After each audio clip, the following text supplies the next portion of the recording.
रखती है सुहागन उपवास, पिया रहे हमेशा उसके पास, उसकी उम्र की मांगती है दुआ, 16 सिंगार करती खास। नमस्कार, मैं हूं आपके साथ पद्मा कुलदीप। आप देख रहे हैं हरियाली तीज पर हमारा ये खास कार्यक्रम अखंड सौभाग्यवती। भगवान शिव और माता पार्वती को समर्पित हरियाली तीज या तीजा के मौके पर सुहागिन महिलाएं अपने पति की लंबी उम्र और सौभाग्य की कामना करते हुए निर्जला व्रत करती है। वहीं कुंवारी लड़कियों के लिए भी ये व्रत बड़ा खास माना जाता है। मान्यता है कि कुंवारी लड़कियां अगर इस व्रत को करती हैं तो उन्हें भगवान शिव जैसा पति प्राप्त होता है। हमारे कार्यक्रम के माध्यम से तीज के हर पहलुओं को आपको बताएंगे और इनके विस्तार से चर्चा करने के लिए हमारे साथ मौजूद हैं पंडित विनीत शर्मा जी। तो पंडित जी, आपका बहुत बहुत स्वागत है जी। तो चलिए शुरुआत करते हैं।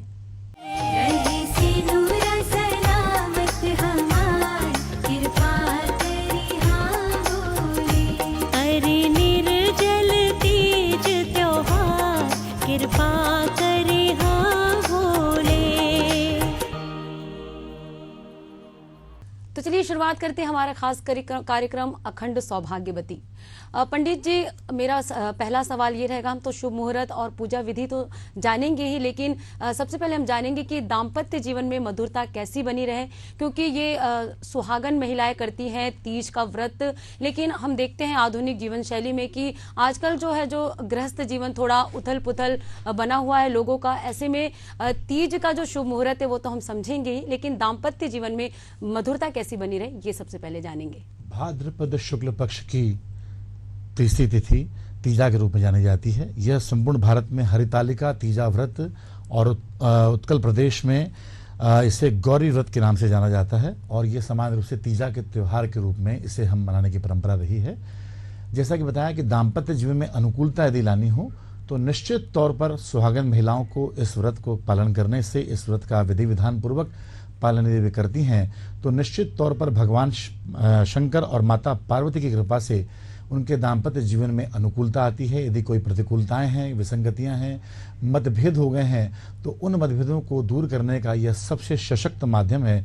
इस उपवास विधि के माध्यम से जिनके दाम्पत्य जीवन में कोई कठिनाइयां हो, अलगाव की स्थितियां हों या बिखराव की स्थितियां हों, वहाँ पर हम पाते हैं कि इस व्रत का सबसे ज़्यादा महत्व है। यहाँ पर यदि व्रत को महिला करती है अपने पति के लिए या पति भी करते हैं तो निश्चित तौर पर देखा गया है कि इनके परिणाम जो हैं वह अनुकूल बन के सामने आते हैं, और उसकी सुपरिणति होती है कि उनके दाम्पत्य जीवन में निखार आता है। इसके साथ ही हम बताना चाहेंगे कि जो भाद्रपद शुक्ल पक्ष की हरितालिका तीजा है, यह इस वर्ष शश राजयोग में मनाई जा रही है। शुक्र के द्वारा नीच भंग राजयोग का निर्माण हो रहा है। हस्त नक्षत्र शुक्ल योग और अमृत योग में यह पर्व मनाया जा रहा है। साथ ही गर और वव नाम के जो करण हैं इस 30 तिथि को सुशोभित कर रहे हैं। इस तिथि के दिन महिलाएं जो हैं अपने पति की लंबी उम्र की कामना के लिए, उनके अखंड सौभाग्य के लिए और उनके निरोग्य जीवन के लिए इस व्रत को करती हैं। यह निर्जला व्रत के रूप में जाना जाता है। इस व्रत को करने का जो समय होता है वह सूर्योदय से सूर्योदय होता है, अर्थात 6 तारीख की सुबह से लेकर 7 तारीख की सुबह तक इस व्रत को संपूर्ण करने का विधान है। सुबह 6:10 से लेकर दूसरे दिन 6:11 तक के इस व्रत को निर्जला रखने से जीवन में अनुकूलता होती है। जीवन साथी का जो स्वास्थ्य है उसमें सुधार होता है, और अखंड सौभाग्य की कामना से जो महिलाएं इस व्रत का पालन करती हैं उनके जीवन में निश्चित तौर पर सुहागिन जो महिलाएं हैं उनके अखंड सौभाग्य की श्री वृद्धि होती है। और यह त्यौहार अपने आप में उत्साह, उमंग, उल्लास का त्यौहार है। महिलाओं को मायके जाने का बड़ा अच्छा सुअवसर मिलता है। वे बच्चों सहित मायके जाती हैं, नूतन वस्त्र धारण करके, नवीन कपड़े पहनकर, झूले में झूलते हुए, अपने हाथों में पैरों में मेहंदी लगाकर, नृत्य करते हुए, भजन करते हुए, ईश्वर की पूजा करते हुए इस महाव्रत को मनाती हैं। सुबह का जो मुहूर्त है यह शुक्रवार के दिन 6 सितंबर को 6:35 से लेकर 8:44 सुबह का जो शुद्ध मुहूर्त है यह पूजन हेतु है। इसके अलावा अभिजित जो मुहूर्त है वह 10:57 सुबह से लेकर 1:12 का जो शुद्ध मुहूर्त है यह पूजन के लिए अति उपयुक्त माना गया है। गोधूली बेला का जो मुहूर्त है वह 5:06 संध्या से लेकर सायंकालीन 6:40 तक के यह शुभ मुहूर्त माने गए हैं, और रात्रि को 9:43 से 11:53 के बीच में पूजा की जा सकती है। इस पूजन की विशेषता यह है कि इसमें 4 दफे सुबह, दोपहर, शाम को और रात्रिकालीन भगवान शंकर और माता पार्वती की पूजा की जाती है। पूरे श्रद्धा भाव से निर्जला व्रत रखती हुई महिलाएं अपने पति के अखंड सौभाग्य की कामना करते हुए इस महाव्रत को करती हैं, जिससे उनके जीवन में उनके दाम्पत्य जीवन में अनुकूलता आती है। उनके दाम्पत्य जीवन में कोई बिखराव की स्थिति हो तो वह भी सिमट कर रह जाती है, और प्रेम, स्नेह, आकर्षण और एक दूसरे के प्रति विश्वास का जो संबंध है इससे निश्चित तौर पर बढ़ता है। और यह व्रत अपने आप में अखंड सौभाग्य की जो विषय भी है, अखंड सौभाग्यवती होने की कामना से करने पर माता पार्वती समस्त कामनाओं को पूर्ण करती है। जी बिल्कुल पंडित जी, जैसे कि हमने जाना कि दाम्पत्य जीवन में मधुरता कैसी बनी रहे, हम बात कर रहे हैं हरतालिका तीज यानी कि तीजा की, और अखंड सौभाग्यवती कैसी रहे, अपने पति की लंबी उम्र की कामना करते हुए महिलाएं जो है वो इस व्रत का पालन करती हैं और व्रत करती हैं। वहीं कुंवारी कन्याएं भी जो है तीजा का व्रत रखती है, हरतालिका का व्रत रखती है। तो जिनके विवाह में विलंब हो रहा है पंडित जी, वो क्या उपाय करे इस हरतालिका तीज के दिन? जी हाँ, एक पिता के लिए एक बहुत ही चिंता का विषय होता है कि यदि उसकी पुत्री के विवाह में कोई बाधा आ रही हो, कोई तकलीफ आ रही हो, तो निश्चित तौर पर हरितालिका तीज का व्रत करने पर जिनके विवाह में बाधा आ रही हो, ऐसी कुंवारी कन्याएं इस व्रत को जरूर करें। यदि वो निर्जला होकर इस व्रत को करती हैं तो उनके जीवन में शीघ्र ही पति की कामना पूर्ण होती है। उनके लिए यह अभिष्ट मंत्र हमको प्रदान कर रहे हैं। हे गौरी शंकरार्धांगी यथा त्वम शंकर प्रिया तथा माम कुरु कल्याणी कांत कांताम सुदुर्लभाम।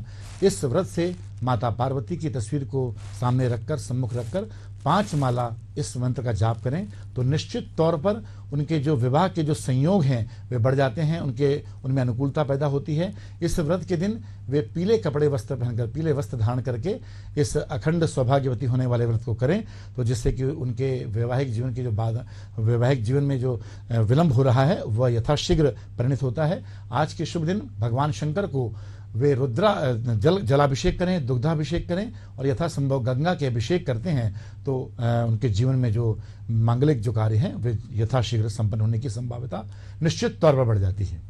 जी बिल्कुल, तो जिन भी कुंवारी कन्याओं के विवाह में विलंब हो रहा है, बाधा उत्पन्न हो रही है, आप इस वर्ष जो तीजा है हरतालिका तीज, इस दौरान भगवान शिव और माता पार्वती की पूजा करें तो निश्चित तौर पर जो बाधा उत्पन्न हो रही है वो खत्म होगी, जैसे कि पंडित जी ने आपको बताया है। पंडित जी, शुभ मुहूर्त की तो हमने बात कर ली, पूजा विधान की हम बात करें तो किस तरह से जो है पूजा कर सकते हैं? जी, आज के शुभ दिन जो है सभी महिलाएं, विवाहित महिलाएं, कुंवारी कन्याएं नवीन वस्त्र धारण करके, जो मायके से जो वस्त्र उनको महिलाओं को प्राप्त होता है उसे धारण करके इस पूजा को शुरुआत करती हैं। सर्वप्रथम वे पूजा में बैठ जाएं। उसके उपरांत भगवान शंकर की जो पार्थिव शिवलिंग है जिसमें रेत का भी स्थान हो, रेत का भी समुच्चय हो, तो रेत से बने हुए, मिट्टी से बने हुए पार्थिव शिवलिंग और माता पार्वती की वे पूजा करती हैं। और सर्वप्रथम भगवान शिव का दुग्ध जल, गंगा के जल, चंदन, पवित्र चंदन, अक्षत आदि से अभिषेक कर 16 श्रृंगार किया जाता है। और स्वयं महिलाएं जो हैं 16 श्रृंगार कर पूरे उत्साह के साथ, पूरे उमंग के साथ और अनंत खुशियों के साथ इस व्रत को प्रारंभ करती हैं।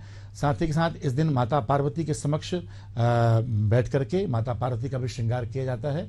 उन्हें कुमकुम, सिंदूर, अबीर, गुलाल, चंदन, अष्टचंदन, रक्त चंदन, गोपी चंदन, समस्त चंदनों से माता पार्वती और भगवान शिव शंकर का अभिषेक आज दिन करना चाहिए। 16 श्रृंगार, 16 मातृका पूजन, पंचदेव पूजन के उपरांत भगवान शिव और माता पार्वती की विधि विधान पूर्वक पूरे मन से, पूरी आस्था पूर्वक पूजा करने पर समस्त कामनाओं की पूर्ति होती है। साथ ही ओम नमोः भगवते वासुदेवाय जो 12 अक्षरी मंत्र है, जो पवित्र मंत्र है, इस मंत्र का जाप करने से जीवन में अनुकूलताएं आती हैं। साथ ही साथ इसमें भगवान शिव के, भगवान विष्णु के भजन गाकर इस पूजन को किया जाता है। साथ ही ओम नमः शिवाय जो पंचाक्षरी मंत्र है, इस महामंत्र का जाप करना चाहिए।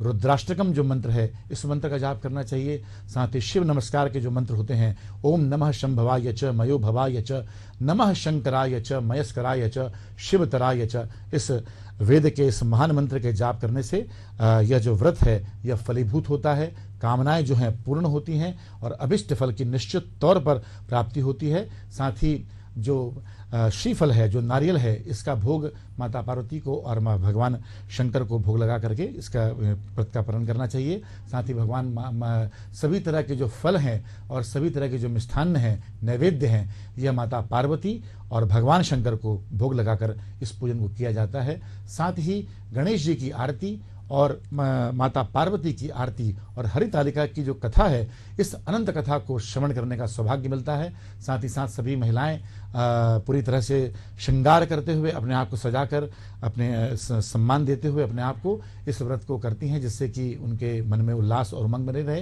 ताकि वो पूरा समूचा जो दिन है उन्हें आगे निर्जला होकर गुजारना होता है। तो इससे आत्मबल उनको मिलता है। साथ ही उन्हें शीतली प्राणायाम और शीतकारी प्राणायाम, इन दोनों प्राणायाम का भी उपयोग करना चाहिए, ताकि उनके जो प्यास है वो बुझती रहे, जो प्यास है वो उनको टूटने ना पाए, ताकि उनका उपवास किसी भी रूप में खंडित ना हो पाए। जी बिल्कुल पंडित जी, जैसे तीज का व्रत निर्जला व्रत होता है, व्रत की शुरुआत करते हैं फिर पारण करते हैं, तो 36 घंटों का जो समय होता है उसमें निर्जला रहकर ये व्रत का पारण करते हैं। तो निर्जला व्रत ही क्यों करते हैं, इसे थोड़ा सा आप समझाइए। जी हाँ, बहुत ही अच्छा प्रश्न पूछा है।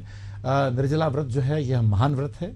वास्तव में जो सनातन परंपरा की भारतीय महिलाएं हैं वे 36 घंटे तक निर्जला रहते हुए इस महान व्रत को, संकल्प को पूर्ण करती हैं, जो अपने आप में एक बड़ी कठिन परीक्षा के रूप में जाना जाता है।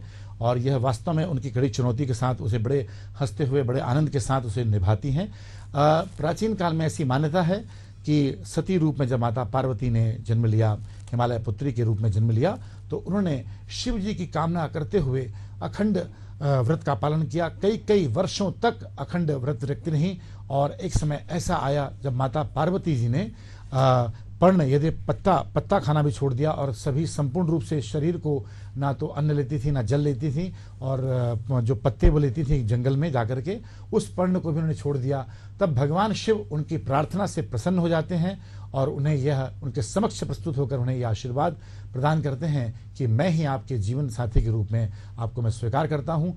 तो माता पार्वती की कठोर तपस्या, कठिन तपस्या, जो असंभव तपस्या थी, उनको पार करने के पश्चात भगवान शिव जी प्रकट होते हैं और उन्हें जीवन संगिनी के रूप में स्वीकार करते हैं। तो यह तीजा का ही व्रत था, हरितालिका दिन का ही दिन था। वह भाद्रपद शुक्ल पक्ष की तीसरी तिथि ही थी, तीजा तिथि ही थी, तृतीया तिथि थी, जब माता पार्वती की तपस्या से शिव प्रसन्न होते हैं। तब से यह परंपरा बनी हुई है कि सभी सुहागिन महिलाएं और कुमारी कन्याएं जिनके विवाह में बाधा आ रही हैं, वे सभी उत्साह के साथ, उमंग के साथ और पूरे कष्टों को सहते हुए, आनंद से भोगते हुए इस व्रत को मेहंदी रचाकर श्रृंगार करते हुए 16 श्रृंगार से सुशोभित कर अपने शरीर को इस महाव्रत का पालन करती हैं और पालन करती हैं।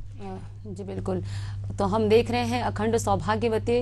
पंडित जी, मेरा प्रश्न आपसे है कि जैसे सुहागिन महिलाएं और कुंवारी महिलाएं करती, तो क्या जिनके पति नहीं है वो भी करती हैं, जैसे कि मान्यता है, सुना भी हमने कथा कहानियों में। जी हाँ, जिनके पति नहीं है वे भी इस व्रत को, उपवास को वो कर सकती हैं, परंतु उन्हें ध्यान रखना है कि एक दिन पूर्व जो है वे करेले और खीरे का सेवन करें। दूज के दिन करेले और खीरे का सेवन करें, अपने भोजन में से शामिल करें, जिससे कि प्यास की जो सहन करने की जो क्षमता है वह करेला खाने से और खीरा खाने से महिलाओं की बढ़ जाती है। तो महिलाएं भी जिनके पति नहीं हैं वे भी उन्हें स्मरण करते हुए इस व्रत को अपनी श्रद्धा और आस्था से अपने शरीर के मुताबिक इसको कर सकती हैं।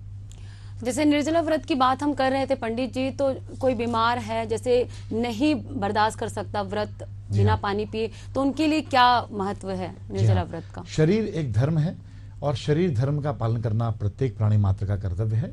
भगवान भी कभी नहीं चाहते कि कोई असाधारण कष्टों को सहते हुए उनके उपवास को करे। यह साधारण रूप से जो हम समान रूप से जो हम कर सकते हैं वे महिलाएं ही करें। अगर यदि किसी कारणवश यदि कोई आपको बहुत बीमारी है तो इसको सहज भाव से, सरल रूप में, जो लोग एकासना के रूप में एक समय भोजन लेकर के अथवा एक समय फलाहार करते हुए भी इस उपवास को कर सकते हैं, अथवा एक समय दूध वगैरह का पौष्टिक चीज़ें, अच्छी चीज़ें लेकर के भी यथा योग्य अपने शरीर धर्म को ध्यान रखते हुए इस उपवास को कर सकते हैं। और जिनके शरीर इन्हें इजाज़त नहीं देता, यदि शरीर बहुत बीमार है, किसी कारण से कोई महिला बीमार हो जाती हैं, शरीर से पीड़ित हैं, व्याधियों से पीड़ित हैं, तो उन्हें इस व्रत का पालन नहीं करना चाहिए।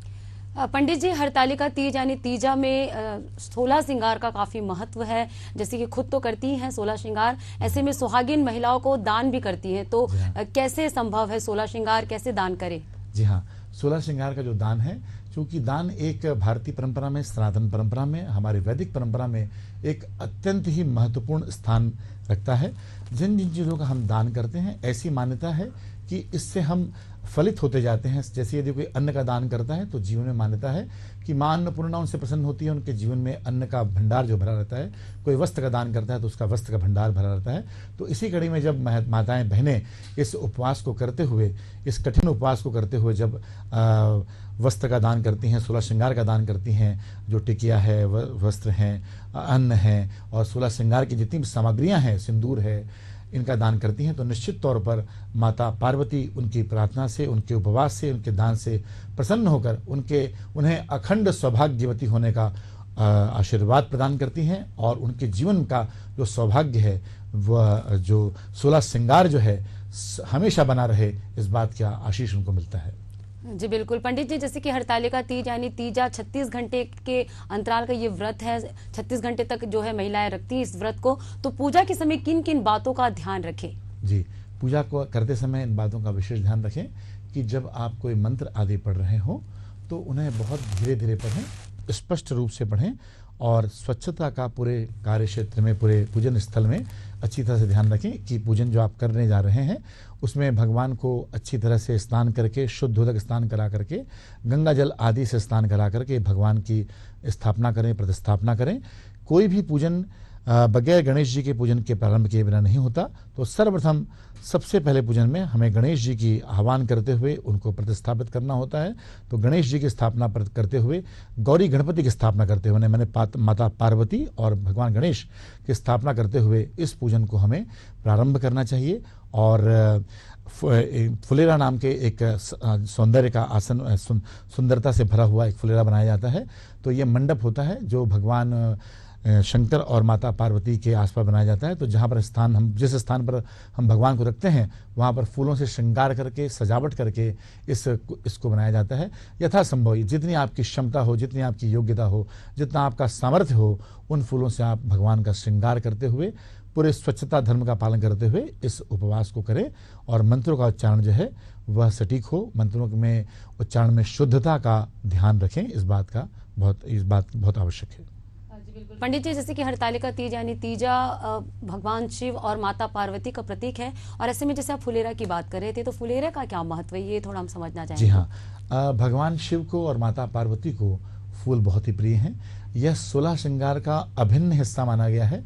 तो जो फूलों की फुलवारी है, फूलों की जो माला है, फूलों की जो लटा है, इनके माध्यम से पूरे मंडप का, जिस स्थान पर हम पूजा करना चाहते हैं, उसका श्रृंगार किया जाता है।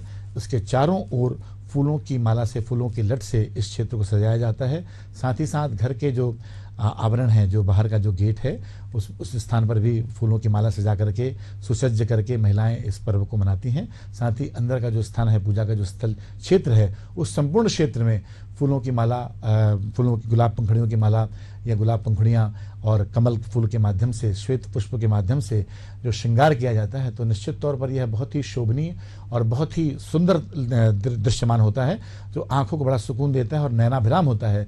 तो यह श्रृंगार करने से ऐसी मान्यता है कि आपके जीवन में भी जो श्रृंगार है, माता की कृपा से, भगवान शंकर की कृपा से, जीवन भर आपके 16 जो श्रृंगार हैं उनको आपको आजीवन अखंड सौभाग्यवती होकर के आपको श्रृंगार करने का जो सौभाग्य है वो भगवान आपको प्रदान करते रहेंगे। इसलिए फुलेरा का अति विशिष्ट महत्व माना गया है। और इसके माध्यम से सभी महिलाएं जो हैं आपस में व्यस्त रहती हैं, एक दूसरे को बल देते हुए, शक्ति देते हुए, एक टीम स्पिरिट में इस पूरे घर के सजावट करती हैं, श्रृंगार करती हैं, जिससे कि उनका समय अच्छे से व्यतीत होता है, आपस में बात करते हुए समय व्यतीत करने का। क्योंकि पूरे 36 घंटे उन्हें व्रत रखना पड़ता है, निर्जला व्रत रखना पड़ता होता है। तो एक उत्साह के साथ, उमंग के साथ इस फुलेरा को श्रृंगार करते हैं, जिससे उन्हें एक समय व्यतीत करने में भी सुविधा होती है। जी बिल्कुल पंडित जी, नई शादी हुई जिनकी, नवविवाहिता है, उनके लिए क्या व्रत का पालन करना चाहिए, किन बातों का ध्यान रखना चाहिए? जी हाँ, नवविवाहिता कन्याओं के लिए तो ये बहुत ही सुंदर मौका होता है, क्योंकि जैसा हमने पूर्व में बताया कि महिलाओं को इस पर्व की मनाने की सबसे ज़्यादा खुशी होती है। वे साल भर इस पर्व को, इस त्यौहार को मनाने के लिए व्याकुल रहती हैं, क्योंकि उन्हें सबसे अपने प्रिय स्थल मायके जाने का मिलता है और वे बच्चों को लेकर और पूरी तैयारी के साथ अपने मायके की ओर जाती हैं। तो नवविवाहिता कन्या को भी एक अच्छा सौभाग्य मिलता है कि वे शादी के उपरांत पहली बार अपने घर आकर के पूरे उत्साह के साथ अपनी सखी सहेलियों के साथ और माता पिता के साथ, परिवार के साथ इस पर्व को मनाएं तो उनके लिए बहुत ही सौभाग्य और उनके लिए बहुत ही उत्साह का माहौल बन जाता है।